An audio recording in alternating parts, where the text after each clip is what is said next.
Dans le cadre de la lutte contre le terrorisme au Sahel, les résultats obtenus sont meilleurs au Niger que dans les autres pays impactés et la stratégie holistique mise en œuvre par notre pays sous la houlette des plus hautes autorités est saluée par les analystes les plus avertis. Ainsi, après les appréciations répétées des généraux et experts de guerre, les chercheurs et autres scientifiques qui étudient les conflits armés et les méthodes de lutte, des grands médias se penchent sur les moyens et la stratégie mise en œuvre par les autorités du Niger pour faire face au terrorisme et les comparent à ce qui se passe dans les pays voisins. C'est à cet exercice que s'est attelé récemment François Soudan du magazine Jeune Afrique. En effet, dans l'éditorial paru le 3 octobre 2022 portant sa signature, le journaliste a examiné sans embâche la situation politico-sécuritaire au Sahel en comparant les cas du Mali et du Burkina Faso à celui du Niger, graphisme et chiffres à l'appui. On peut lire à l'entame de l'article, je cite, « De Bamako à Ouaga, les partisans des jeunes au pouvoir affichent des positions pro-russes et anti-françaises pour se donner une posture révolutionnaire,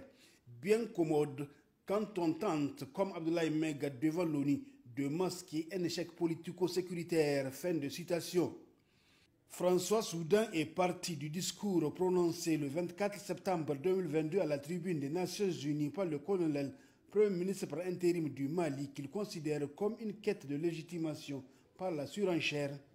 à la récente prise de pouvoir par la force aussi au Burkina Faso, en passant par le sentiment anti-français savamment entretenu par des cyberactivistes et la logique d'isolement dans laquelle s'enferment certains pays dirigés par des juntes. Par rapport à la logique d'isolement dans laquelle se maintient la République des colonels, pour utiliser les termes de l'auteur, l'éditorialiste se demande pourquoi à la date du 15 septembre 2022, dénombrait-on déjà 2 fois plus de victimes de l'insécurité en 9 mois qu'au cours de toute l'année précédente, soit plus de 3600 morts. À cela s'ajoutent plus de 70 000 Maliens réfugiés au Niger au 31 mai 2022. Pour François Soudan, la prise de pouvoir par le capitaine Ibrahim Traoré au Burkina Faso, dont 40% du territoire échappe au contrôle de Ouagadougou, sanctionne un échec sécuritaire massif, similaire à celui que connaît le Mali. L'analyse globale de la situation fait ressortir aisément que pendant qu'au Niger, pays qui fait face sur plusieurs fronts à la menace sécuritaire, le nombre de victimes de terrorisme décroît considérablement.